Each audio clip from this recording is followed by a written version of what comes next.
All right, UFO believers, listen up. You may well be vindicated. We are back with an out-of-this-world town square and a new book out later this week. Government officials, pilots, and scientists going on the record about their own close encounters. Michio Kaku, professor of physics at CUNY University and host of Sci-Fi Science on the Science Channel, got to read the book early, and he joins us with a review. Quite simply, Professor, do unidentified flying objects without question exist? 95% of all UFO sightings can be immediately identified as the planet Venus, weather balloons, weather anomalies, swamp gas, you name it, we've got it nailed. It's the 5% that give you the willies.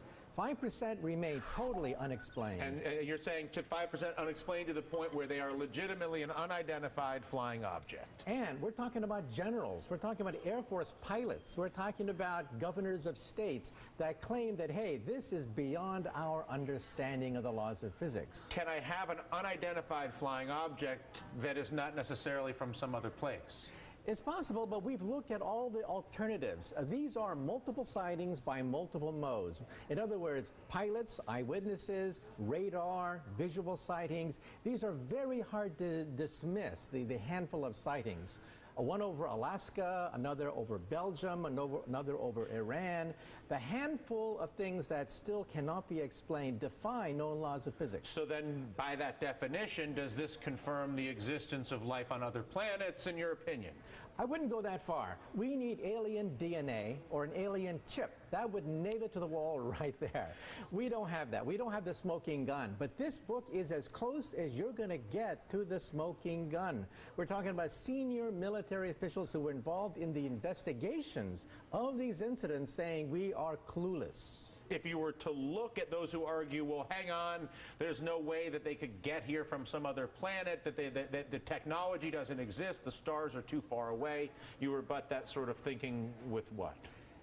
Those people assume that there may be 100 years ahead of us, in which case it's impossible for them to reach us. But if they're 1,000, 1,000,000 years ahead of us, then new laws of physics begin to open up. So we have to open our mind to the possibility that they're not just a super version of us, that they could be thousands, millions of years more advanced. Why would they not then pay us a visit in a way that is more recognizable? Go visit the White House, maybe stop out to Yellowstone.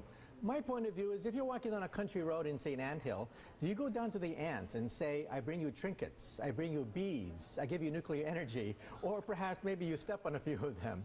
If they're that advanced, maybe they simply are not that interested in us. All right. Listen, Professor, it is an absolute pleasure.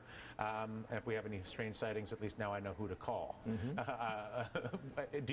Before I let you go, do you teach on this subject at the university, on UFOs I mentioned specifically? it when I teach astronomy. Also in Sci-Fi Science, we have a whole episode about what kinds of physics could open up in the next 1,000, next million years. They could let us travel a few million miles at a time. New kinds of physics on the Science Channel. Very cool. Listen, a pleasure.